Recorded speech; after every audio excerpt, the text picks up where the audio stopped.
Hello mga kapudri! Welcome back to our channel. So another day, another mukbang. Yan. So for today's mukbang episode po is itong talong, sardinas na hindi ko na po siya niluto. Nilagyan ko lang po siya ng sili, sibuyas at kalamansi. And meron po tayong tuyong biya. Ayan. And syempre ang sausawan po yung ating sweetened pinakurat. And meron din po ako dito itong toyo kalamansi with chili oil. And so before that po ay magpipray muna po ako. Dear Father, the Son, the Holy Spirit. Amen. Bless us, O Lord, in this day, keep us which we are about to receive from thy bounty through Christ our Lord. Amen. In the name of the Father, and the Son, and the Holy Spirit. Amen. So, maglagay tayo ng suka. Pinakurat. Sarap tong sausawan ng tuyo. Ayan na tayo sa sardinas.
Kain po tayo.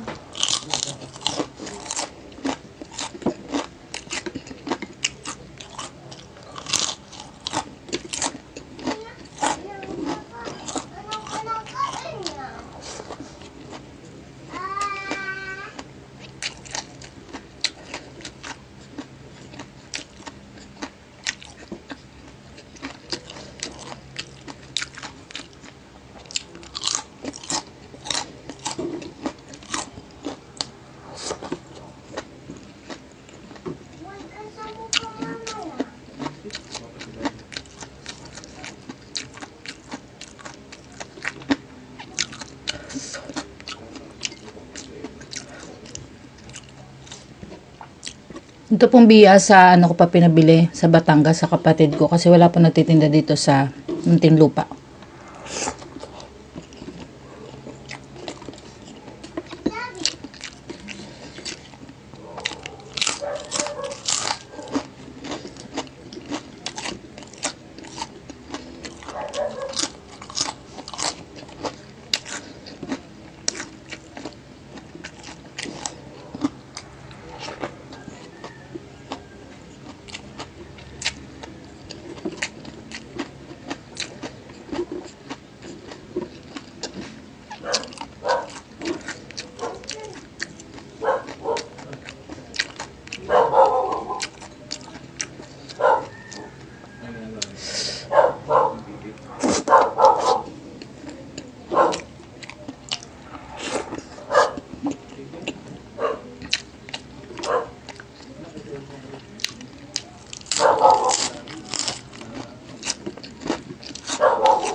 Masarap din po yung roast bowl na sardines eh. Hindi kasi ako nakabili. Kaya ligong ginamit natin.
Last bite mga putrib.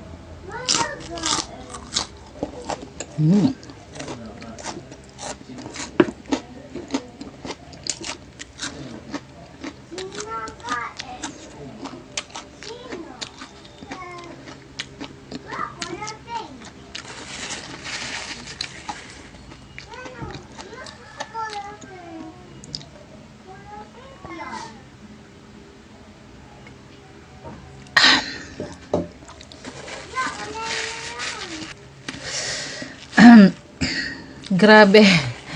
Hindi na ako masyado nagsalita mga kapudrip kasi sobrang satisfying ng kinain ko. Napakasimpleng ulam pero sobrang satisfying. Actually, mas masarap pa po yan kaysa sa mga putok-batok. Huwag niyo kalimutan mag-subscribe sa channel namin. Meron din po kaming Facebook page, Biyoko Putrip Official. Meron din po kaming Instagram and TikTok. Yun po. Stay safe, goodbye, and see you in the next video. Bye mga kapudrip!